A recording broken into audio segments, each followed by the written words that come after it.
being a PC gamer isn't always as great as people make it out to be. We've got the constant need to get better hardware, and not to mention all those compatibility issues we can get sometimes. However, unlike consoles, PC gamers do get more of a choice of free-to-play games. This can be a bit of a mixed blessing because you can get some really great free-to-play games.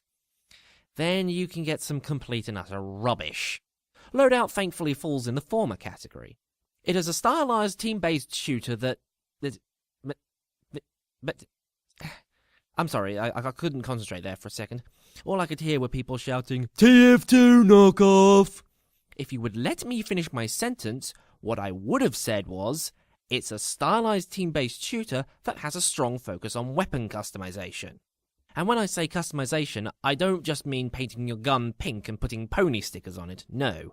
I mean, you can choose what ammo type you use, the barrel type, the stock, the clip size, the firing mode, anything that lets you change the way your gun works, you can change it and make some pretty nice weapons. Like a quad rocket launcher that fires Tesla-based rounds and clusters when it explodes. At present, there are 4 types of weapons. Your standard assault rifle, a rocket launcher, a pulse weapon, which is a fancy name for a gun that shoots giant spiked metal balls at everyone, and of course a futuristic beam weapon. Each part and ammo type is locked to each weapon type, so if you unlock the fire ammo rounds for the assault rifle, you'll have to unlock it again for the other 3 weapon types as well. Thankfully, the game provides you with a tech tree, so you can see what you can buy, how many bloots it'll cost, and what you need to unlock first to get what you want. Oh, if you're wondering what bloots are, they're the free currency you can get at the end of matches to buy the parts for guns. You can also earn them during your daily prize as well, which can net you a small boost in bloots or a simple piece of gear for your character. Now, while this system is fun, it does have its problems. For starters, the beam weapon is as overpowered as all hell. It has unlimited range, and when made into a Tesla weapon, all balance just goes out the window. Also, this system might end up suffering from what I like to call the wow effect. Anyone who's played World of Warcraft, do you remember back in the old days when you were forced to run specific talents in order to do well as... anything? Well, this is what I feel might happen with this game.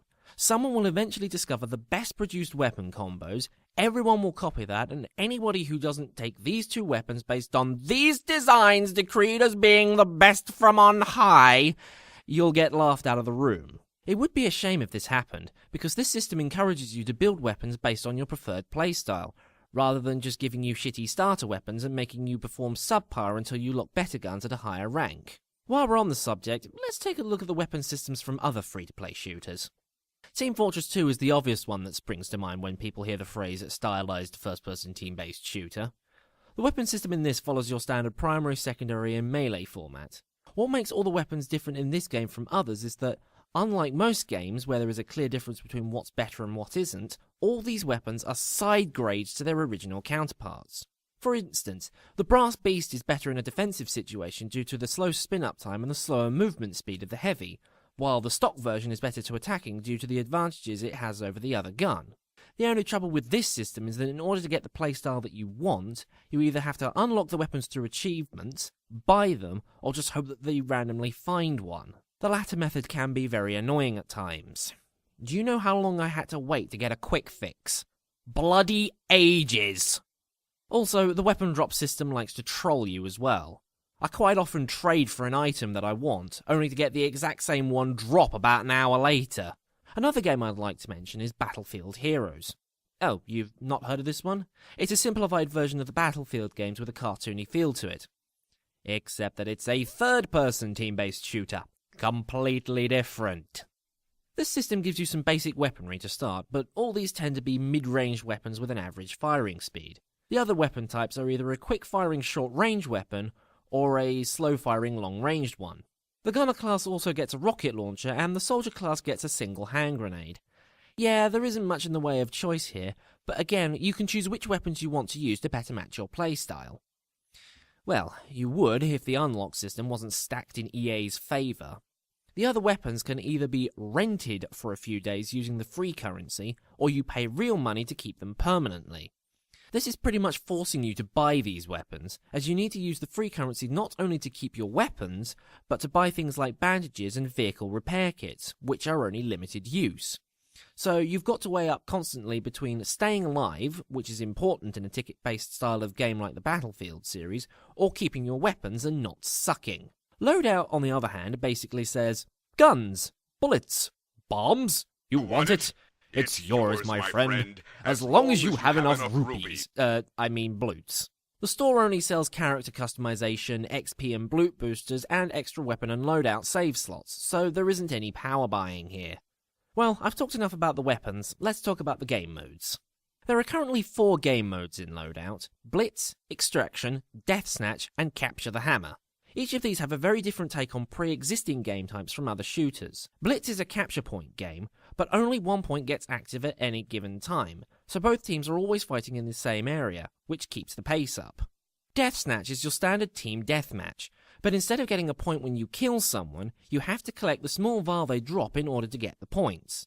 And you and the other team can deny each other the kill by collecting your fallen comrades' vials. Capture the Hammer is just capture the flag, but the flag is instead replaced with, well, a hammer. You can't use your weapons while carrying the hammer, but it is capable of killing enemies in one hit, and each kill increases the score value of the hammer when you turn it in. But it does have a very short range and a long wind-up time. Extraction isn't like any other game mode I've ever played, so it could be Loadout's unique game mode. In this mode, someone is given the role of collecting small rocks of plutonium and dropping them off at any of the collection points. Like with Capture the Hammer, the plutonium can be used as a weapon, causing a massive explosion when thrown, but you lose it when you do so it's a toss-up between getting the capture and staying alive. The maps these games are played on are asymmetrical and small enough so that you don't get lost and can be travelled across in quick fashion, which is needed in a fast-paced game like this.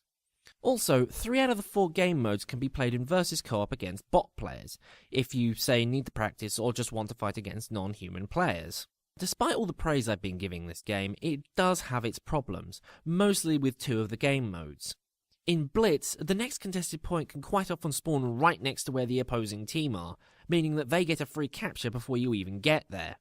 In Extraction, the collector seems to be almost chosen at random, almost to the point where you're given the role while trying to fight someone, and almost out of health. I really wish there was something on the UI that told you who the current collector was and who was up next. My next complaint would be with the bot opponents. They can be way too overpowered in some situations. They also seem to know where the next point will be in Blitz mode, and will be there before you even know where it is. This game also has a very high expectancy on player skill, more so than other team games due to the small team sizes, so new players might find themselves getting steamrolled more often by some of the more experienced players. In conclusion, Loadout is a very entertaining game. The weapon crafting system is simple yet deep enough that just building the guns is half the fun. The game modes are varied enough and add a twist to some conventional game modes that make you think outside the box. There is some tweaking that needs to be done here and there, like the beam weapon problems and adjustments to some of the game modes, and the high skill expectancy might frustrate the more casual gamer.